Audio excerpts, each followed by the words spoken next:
starting up. It has been a hectic and busy week in Washington, D.C. Alongside the World Bank spring meetings. We're still waiting on DIG representatives to come in. They should be walking in any minute now. But we thought we'd at least go through the agenda for today.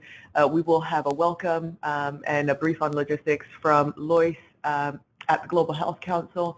Then Aminu will talk to us a little bit about what's been happening with the GFF in different countries. We've just come out of a country learning meeting from the Global Financing Facility, which brought together all of the country teams from all of the 16 countries. That was a good learning opportunity.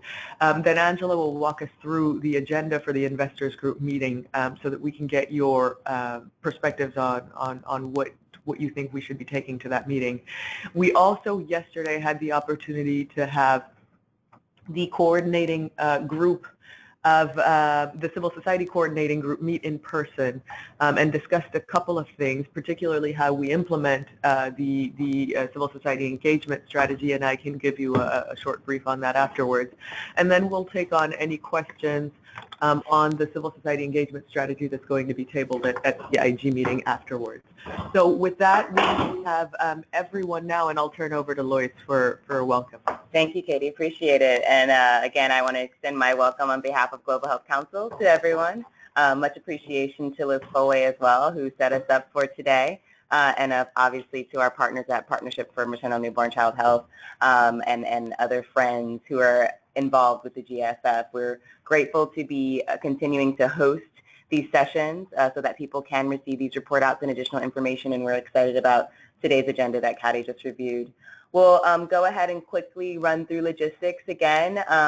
We try to have or provide an opportunity for everyone to weigh in. We have some folks in the room today, so it's a little bit different of a webinar in that we have people around the table who obviously will be able to raise their hands and ask questions. But for those of you online, please do as we usually ask and include your name and organization along with your question in the chat box. That's on the right or to the right of your screen. We might have an opportunity to call on you as well today, depending on how many of you have joined and want to chime in.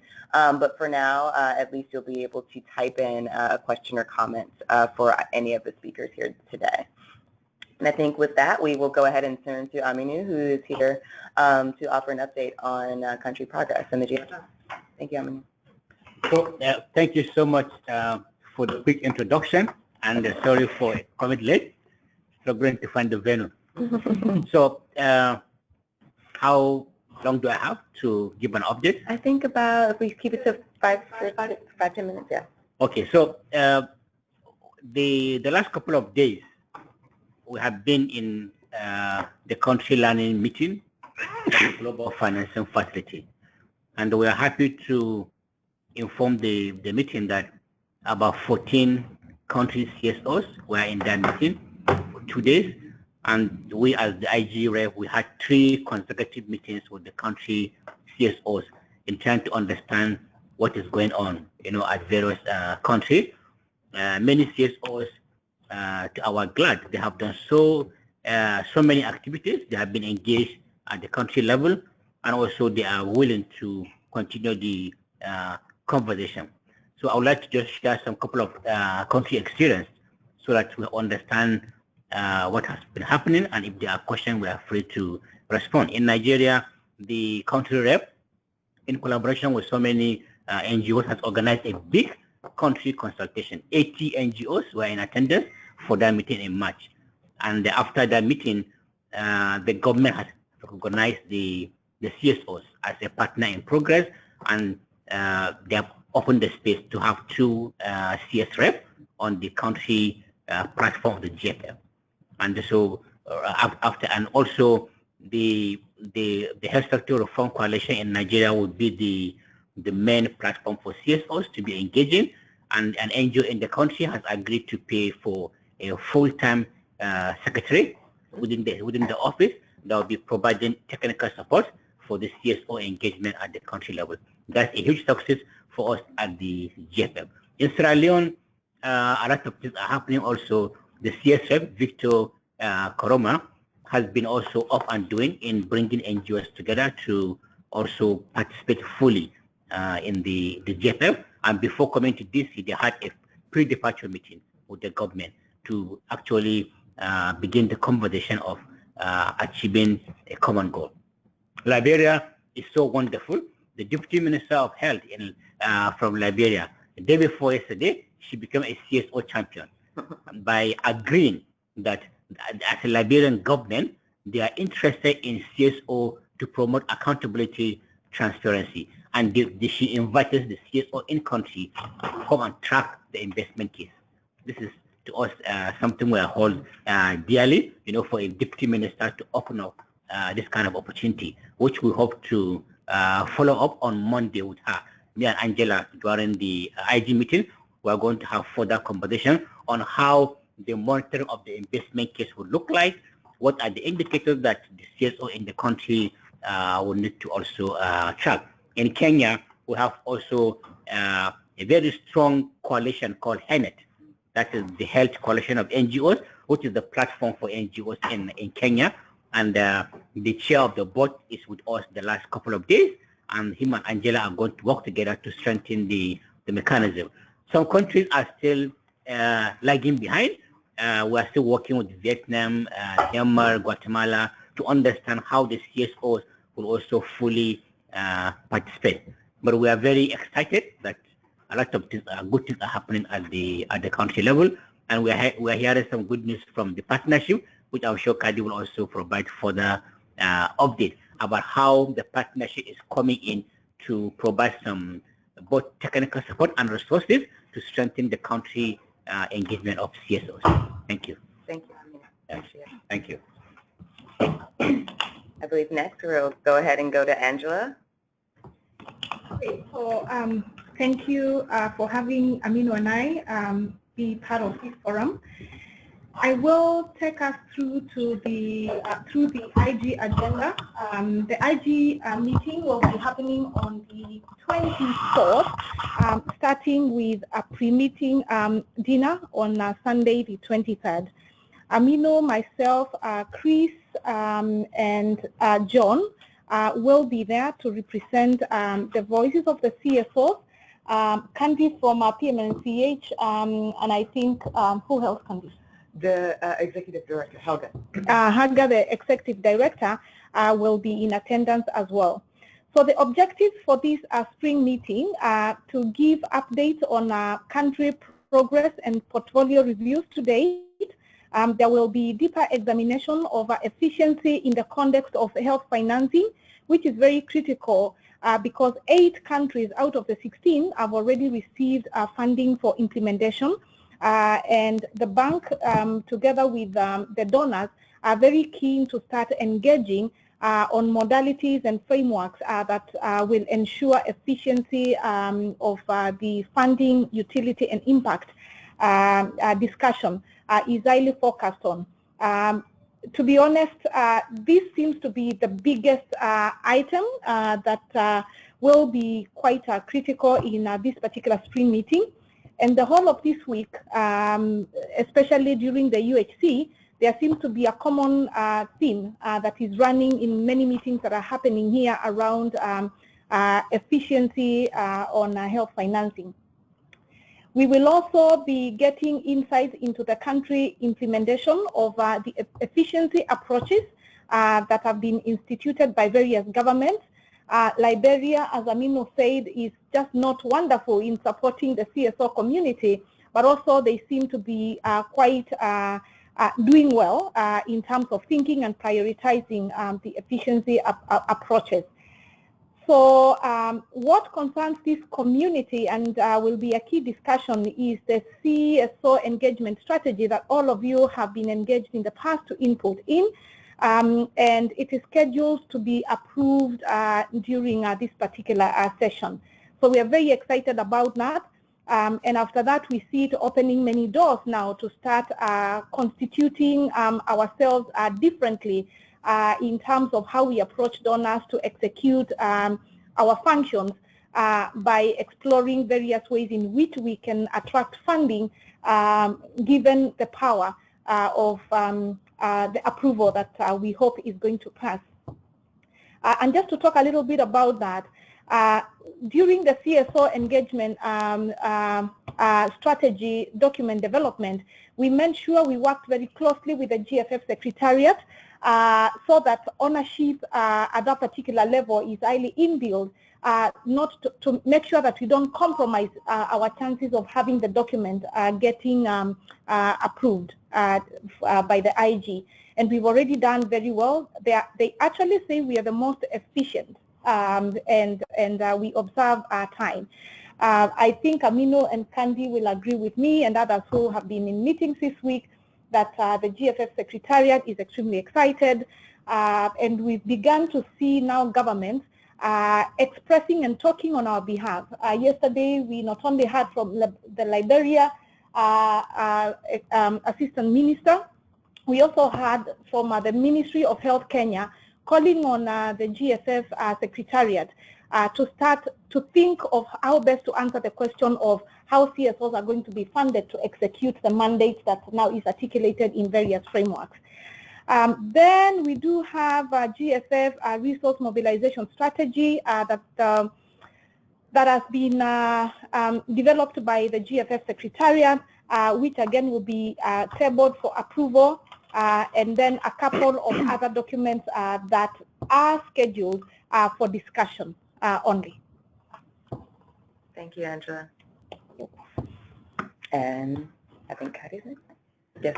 Yes, and so just to add to that, one of the things that, so no, we had a meeting of the Civil Society Coordinating Group yesterday in person, managed to have about 20 people in the room, which is great. And we focused that meeting on two things in particular, and one was how to restructure the Civil Society Coordinating Group so that it's fit for action. And has as much country representation as possible. So you'll soon be receiving updated terms of reference for that group, which splits the group into the CS Coordinating Group, which will be a large voluntarily nominated group or self-nominated group that receives regular updates and talks about once every 2 months. And provides us feedback on a range of issues related to the GFF. And there will be a steering group that's constituted of the IG reps, alternates, the chair of the PMNCH NGO constituency, the secretariat, some resource people, as well as representatives from the country coalitions. The objectives of the group will remain the same in terms of advocating for civil society engagement, providing technical support, and so forth. That group, one of the things that group is looking at doing is developing a work plan for the implementation of the civil society engagement strategy. And while we know that strategy's implementation depends on raising a number of resources, so to be accompanied with a resource mobilization strategy, we are also looking at what we can do this year. So some of the things that have come up are perhaps to do a rapid mapping of where civil societies are in the different countries, where the investment case processes are in the different countries, and with a view to defining what civil society can achieve in those different countries. We have focused in the past on the getting a seat at the table and actually influencing the investment cases, but a range of countries now have arrived at the implementation stage, and so it requires a bit of sit down and thinking through what a joint work planning process in country looks like, so civil society can best contribute to the implementation through the various roles that they have, because we keep focusing on advocacy and accountability, but they also do support from a technical capacity implementation perspective, as well as population representation. So we'll undertake that mapping, and then from that mapping identify activities that can fall under the 3 sub-objectives of the civil society engagement strategy. One, which is to build the capacity of country platforms to actually engage with civil society representatives. Oftentimes, it's not that countries don't want to engage civil society in the private sector, it's that they don't know who to reach out to, they don't know how to reach out to them. So if anyone on the call has any ideas or thoughts about the activities that can be undertaken to resolve that issue, we would take those on gladly. The second one is actually building the capacity of civil society organizations and coalitions to actually engage. And that ranges from organizational capacity building through to technical capacity building around advocacy, implementation, monitoring, evaluation, and so forth. And I think the third question is around accountability, which is a central role of society. Hopefully we'll come up with something that's really focused on impact and that tells us what we can do in different countries. But one thing that we are perhaps developing a concept note or some putting behind this, some thinking about what a grant or small grant program could look like in support of civil society engagement around the global financing facility. So we will be and using that to resource to donors. Those were the sort of major discussion points at the meeting yesterday. And moving right along, I think we have Susanna speaking to the civil society strategy. Yeah, hi, this is Susanna Hurd. I'm mostly available here in case people have questions or comments specific to the civil society engagement strategy, just having been quite involved in the drafting process and in fielding feedback and comments from stakeholders. Our last webinar, as many of you know, focused on the strategy itself, and so I don't want to rehash what we've done already, but I'm very happy to take any questions or comments related to the civil society engagement strategy. So I'll kick things off because I think I'll let Susanna go back on mute. I'll kick things off because I know that part of the discussion yesterday, as Kadi mentioned, was around resource mobilization, and so can you guys provide some additional information as to kind of what resources we needed to do, or how that could be sort of organized or otherwise pursued by the CSOs themselves, by the GFF, by the partnership? Okay, so there are a couple of different things here. In terms of available resources, as Amina mentioned, the partnership does have in its work plan an earmark $100,000 civil society engagement. So part of what the group was thinking about yesterday was how to use those resources. Obviously, that's a drop of water in a bucket, and many more resources need to be raised. I'll let Susanna talk about what the sort of estimate that we're using to communicate to donors is, and based on the models that the Sun has had and so forth. But there are a couple of avenues that I think that we need to look at. One, in this joint work planning process, the reason why the Civil Society Coordinating Group was relatively successful last year is because of different partners putting resources towards the different pieces of work. So where there might be a small pot of money to support civil society engagement in countries, a range of partners here have offices in countries and do have some resources and that might be attributed to supporting the coordination of an effort around the GFF. So that is one thing that we need to look at, and we do call on partners to let us know where they have country programs that fall within the same lines that we can capitalize on. I think in addition as well to the global resource mobilization that we need to do, which I'll let Susanna talk about in terms of numbers, is country resource mobilization. So once the countries themselves or civil society and countries identify where they can each contribute, think about where that can come out of their budget, they can then talk to the bank and talk to the ministry about complementing some of those activities with financing. So that's another approach that we're taking. We just need to figure out how that's all timed so that it's coordinated. But Susanna, do you want to talk about what the global ask that we'll be putting to the GFF Secretariat? Sure. At this point, we were sort of basing a rough estimate based on the SUN movement, Scaling Up Nutrition movement, and their which has a multi-partner trust fund with a certain allocation set aside specifically to support civil society engagement and civil society involvement in the SUN movement. And so based on that, we had estimated $5 to $10 million for a 5-year fund. There were some discussions during the civil society meeting yesterday about the kind of various roles that donors might play, and that some donors may be more keen to be a part of a sort of pooled fund for coordinated civil society engagement and capacity building and accountability, whereas others may be more inclined to fund kind of individually efforts. And so trying to kind of create space for donors to step in where it's comfortable for them, while also maintaining a very coordinated and transparent kind of process for supporting civil society. I think that we're still very open, however, to input on that estimated amount, and we also need to spend a bit more time kind of specifically costing the civil society engagement strategy and a work plan related to the strategy.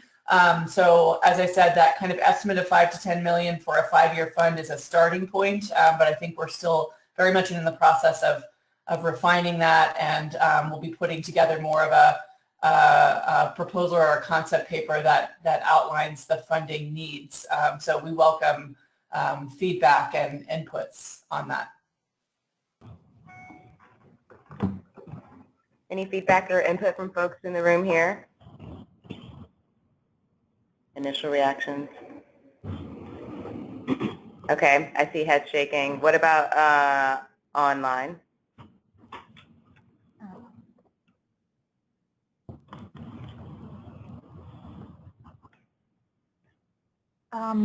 We have a comment from Dr. Basu of the Rotary International. I guess he wanted to mention that they have piloted 2 strategic maternal mortality reduction programs through Rotary Foundation grants, and they've collected data on impact in terms of increasing capacity of professional health workers, community awareness, and identification of resources needed. Thank you, Liz. Appreciate it. I have a couple of questions if we're looking for keeping the conversation going. And they're more, are they on strategy or for the IG reps? Because we can go to that next section. These are more actionable, trying to understand what's going on, and focusing on the resource mobilization. I do Great. Design and implementation of resource mobilization strategies. And I'm curious about, there's 3 things I wanted to ask. One about kind of the ask and the narrative. The second thing being the focus of the resource mobilization being donors versus domestic resources. And then the third is kind of what are the opportunities and events that are going to be leveraged over the next year or 2. Is the consensus around what are the big events? And so again, in the focus, I think, CSOs on the ground, a lot of opportunities to reinforce the asks. But what I'm curious about the asks are, so we just developed that so that we're all speaking the same voice and asking for the same thing. Right. So those are 3 questions I'd love to kind of throw out. 3 great questions. Yeah. Well, I will attempt to answer the asks, and my colleagues can add. The 16 countries are at various stages of developing the investment cases. Even the 8 that are already funded, they are also at various stages of starting to implement, because there are quite a number of frameworks that, especially managerial, that are still not in place. In terms of harmonization of asks, we, as Candy mentioned, we know the asks as at now, and we try to be quite careful not to overwhelm the various communities with very many asks at the same time. Like for this particular time, the 2 asks on the table is around the resource mobilization for CSOs, implementation of whatever it is that we are tasked to do, and then the approval of the engagement strategy. And the third thing that I think we've had a lot in the 2-day meetings that we learned is the prioritization of adolescents and the youth. So we thought one of the alternates could be youth, but from what we are seeing and hearing from countries, I think we'll make a very strong case to have a youth adolescent seat on the table, which is not part of the 2 seats already that we have. So those are like the top 3 right now. And then the ask to our community, as Candy said, is to get from all of us who is having a program that is running with resources that aligns with the asks at the country level or globally that we could tap into. Caroline of PATH, used to work with the bank, and she's reached out to us with a proposal to have PATH play some part, but they've not unpacked what that is. And we have a couple of different resources at various levels. At the country level, we are seeing the civil society getting very organized. Through the forums that are already there, we are beginning to see little resources being pulled together to support, the asks at that particular level. Now, talking about asks for the CSOs at the country level, which is very important because that's where action is, this is the first time when we've actually met many civil society reps appointed by the government. So meaning now we have good political will on the table for CSOs. And through the many documents that we've already put together to guide CSOs, one of the next big, takeaway agenda items for the representatives who are here is to go back, meet with their bigger coalitions or partners in country, then examine the investment cases because they are very different, from country to country, and then draw or synthesize for us the kind of opportunities for advocacy that then we can help them to articulate in terms of very smart, concrete asks. I would say I think that's fair. I mean, in the conversation yesterday, one of the things that came through for me is, well, first off, there's this twinning of process versus outcome in terms of what can actually be achieved, and I think you're right, and making sure we have clarity around that is important. One of the challenges that is on the outcome side that's going to look differently for each country, arguably, because we want it to be tailored. But the things that I heard are consistent are kind of how we articulate the role and potential impact of civil society. So that could be financial in terms of mobilizing resources. That could be technical in terms of sort of the programmatic outcomes. And then finally, that can be around communications and advocacy. So I think that's, in terms of the narrative and having some consistency around that, that's where I feel we landed and what we garnered from Ami and Angela in terms of their report outs. But it was very encouraging to hear that there were some good conversations that happened with CSO reps here. And I wonder if, Aminu, you didn't have a lot of time earlier, but if you could speak more to some of the conversations that you were having here in Washington with some of those representatives and, just a little bit more about how things have evolved with the CSO reps over time. So thank you very much. Also to, add more input to the question she asked. If we close our eye, we want to see in the next 1 year that all the 16 countries have a functioning, well-coordinated CSO platforms. So this is on our, in our front that by the time we are coming back to the next country learning meeting, at least all the CSOs have established or they have strengthened an existing country platform for the CSO. Then the bigger multi-stakeholder platform. 2 days ago, there was a revised version of the guidance note, for the countries to go and use to strengthen the multi-stakeholder platform. So every country have a platform, but they have different membership. So we hope to see private sector, CSO, professional bodies, the different government agency on the table to have a multi-stakeholder platform. So we're hoping that this guidance notes, after it's finally revised at the end of this month, every country will go and run with it and improve the participation. And we are hoping that in each of the platform, 2 CSO will sit on the table. It's also another outcome or output that we are hoping to see, that 2 CSO at least. And then the resource mobilization will have to be very innovative and also strategic. When you tell the IG $5 million, $10 million, they'll be scared. So yeah, definitely. So by Monday, by the time we open the conversation in the IG meeting, we hope that officially the document would be endorsed. And we want to make a big story that day. So you need to help us.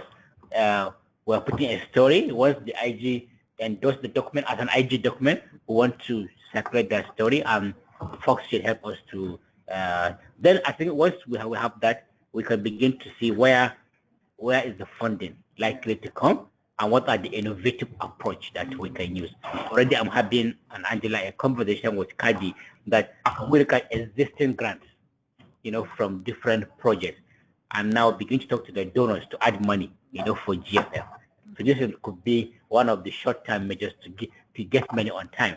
If PI has a existing grant, the Africa Budget Network, PMNCH, Washington Alliance, so could the same funder, commit additional money into roll the GFF while looking for one proposal. So we need to be very innovative in fundraising, otherwise the money will not come on time. It's very tough these days to get money for the global activities. It's more of a country led. Then he is also here from Nigeria, the big elephant Pathfinder. So I'm also talking to him at Nigeria level to see if Pathfinder can also come in to provide some little funding, to put on the table to move this process forward. Yeah, and just to add that we also want to be useful to the GFF Secretariat, because we also realize they have many needs and gaps. And so we are going to be meeting with them to know, with our TA, what is it that we can contribute into the agenda based on barriers and bottlenecks that they are also facing. We know they've not been able to utilize enough resources for the agenda. And so we also want to ensure that the community at least is anchored and is felt, across our various levels. We should be getting back to you, hear from them how they see us play also at the global level, because a majority of, especially the in-person folks on the table are based here, and you could be able to also play a key role in how our signature CSO contribution is felt over time. I think we're kind of in the next section, so I just want to advance the slide and allow for questions, not just on the strategy, but also just on the GFF broadly and what we heard today. Liz, were you raising your hand? Oh, no. Okay, sorry. Welcome to. Hi. Quick question. Rafaela with RPPS. I was wondering if you could perhaps say a bit more about whether you think the discussions around concretely what funding is being made available in each GFF country per funding source will likely feature as part of the discussions on the resource mobilization strategy.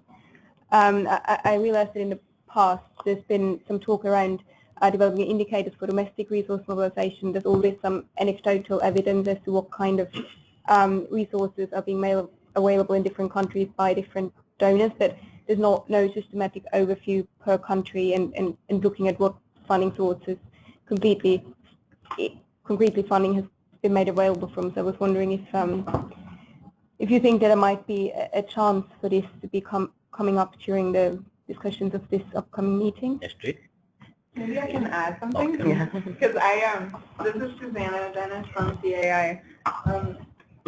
I did a blog that we got up yesterday, and it's exactly about, it's great. It's exactly about this, like how there's a GFF investment case that society has really been feeding into, but then when it comes time for the decision making around what actual investments will happen, both from the the GFF trust fund, IDA, the government contribution, parallel contribution, that right now is happening behind closed doors. And it's something I called like the black box decision making, because it's not clear what's happening until you see the actual investment, but the kind of decisions and the thought behind what to invest in first and then what's next, if there is a more comprehensive plan to actually fund all of the areas of the investment case. And because that's what the GFF Secretariat has indicated, different donors will fund different pieces of the investment case. So the trust fund is only funding one piece. So essentially it's really hard to say, hey, let's say nutrition or family planning came out really strongly in the investment case, but we don't see it in the actual investment. They'll just say, oh, someone else is going to fund that.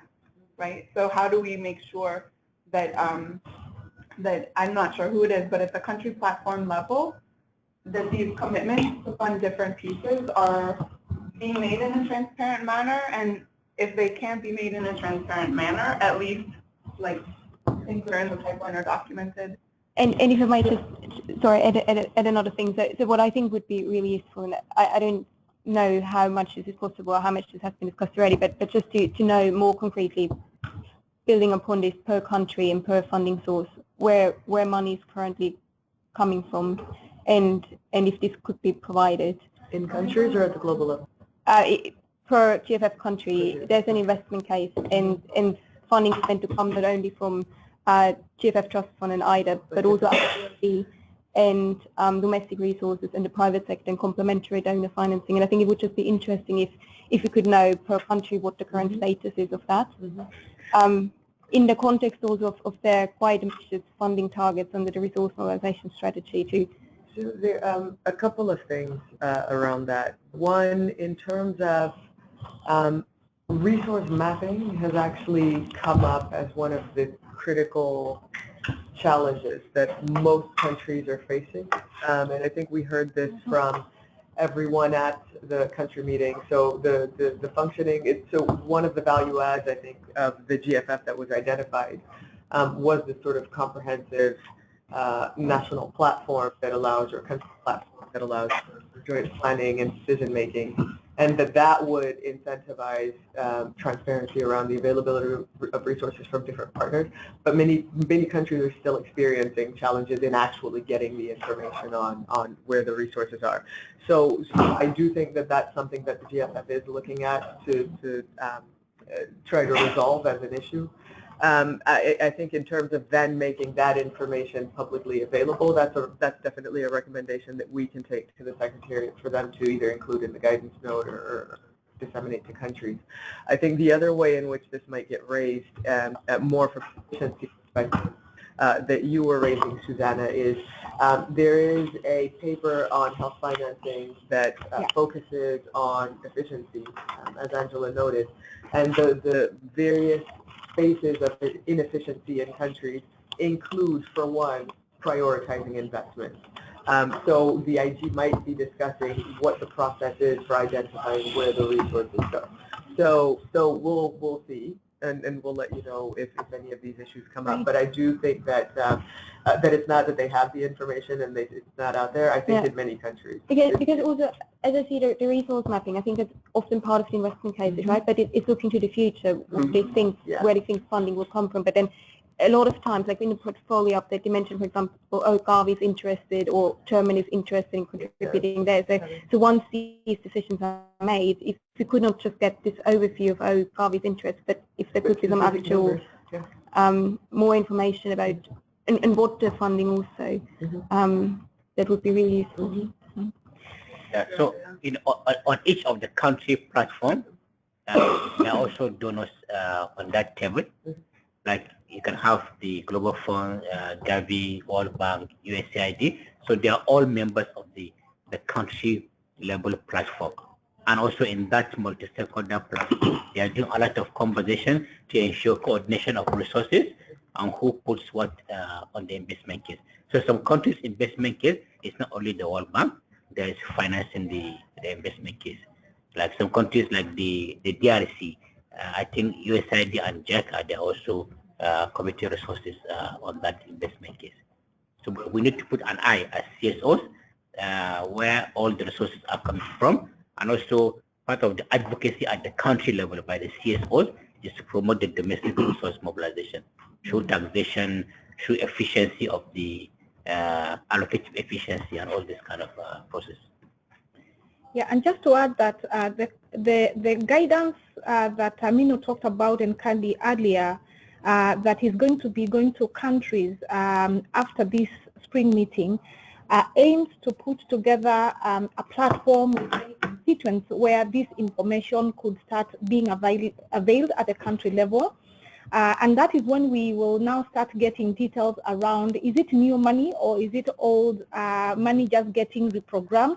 So we are paying attention to all the questions that are coming up, and I think from what I'm hearing, it is important for us to get the kind of questions and things that you want us to pay attention to. If you could just bullet them and stream them to Candy so that we compile a list of informational gathering questions that are critical to make sure that we take advantage of this particular meeting and the fact that we are here throughout the weekend. We are going to be with the GFF Secretariat and the donors on Monday.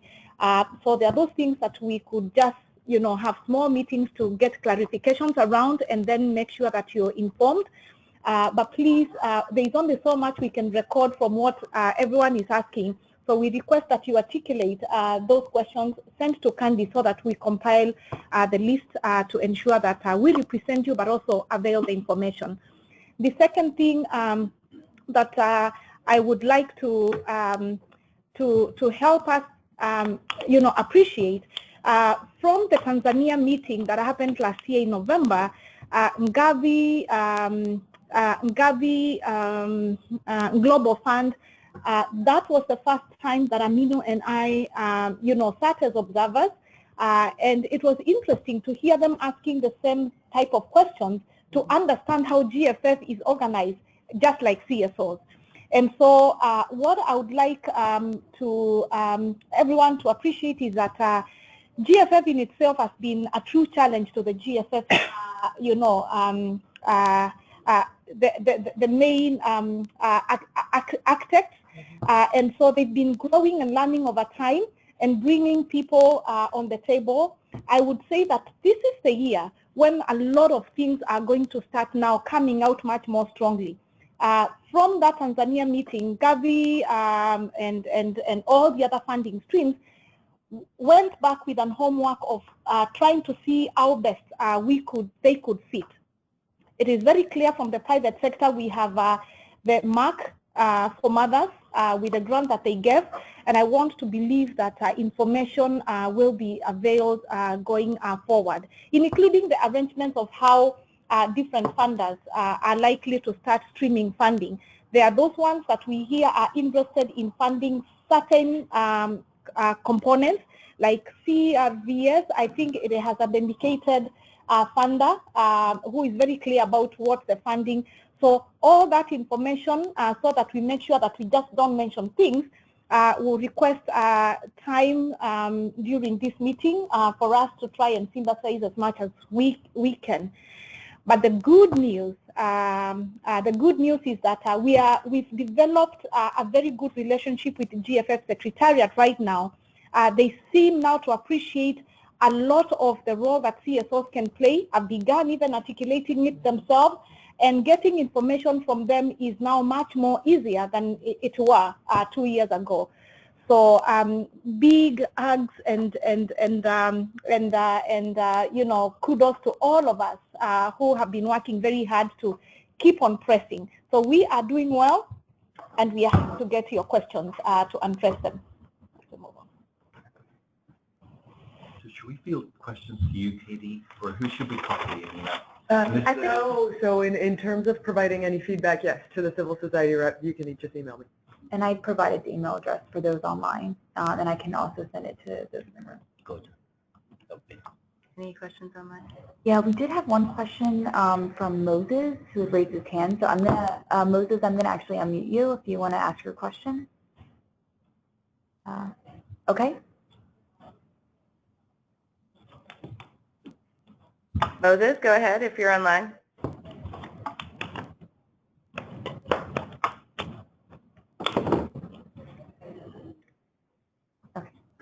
All right. Well, if he comes back, then we'll turn. Any other questions in the room? Comments? Okay. Any closing remarks from you, Kadi, or any other thoughts? No. I continue, I think, to thank you and to thank everyone for their interest and their thoughts and feedback. The IG meeting is on Monday, so people should have received by now all of the background documentation. If they have any comments or additional questions, again, feel free to send those to us. And And as we get information, we'll continue to send that out. And just in case anyone's not on the mailing list for the Civil Society Coordinating Group, you can also send me an email. And because that's the way you'll get most of the information to GFF. And I know that we have a webinar scheduled for the 1st of May, I believe, to report out on the IG meeting. Yeah. And so hopefully you all are registered for that. It's the final in this series. So I very much appreciate you all's participation, and hopefully we'll get some more information for you then on the 1st of May. As Angela said, I know that she and Amina are committed to getting answers to these questions or otherwise responding, and so to the extent that you all can provide them with that, they can best represent you this week, and you can know more about that in just about another week or so. Do you have anything else? Yes. Pay attention to the question that Candy asked earlier on. Let us know also what where your various organizations are working, what resource envelopes we can tap into in those countries, and also who is interested in being like a focal person, in either of those countries, because we have 16 countries, and so we would like to cover all and make sure that they are fully supported from this level, and we are also getting feedback and are connected with them as well. So if we can start getting volunteers, institutions, and specific dedicated focal people, to just make the whole coordination, across the different levels happen and fast. Thank you. Well, thanks again, everyone, and appreciate your time this morning. Have a great rest of the day. Thank you.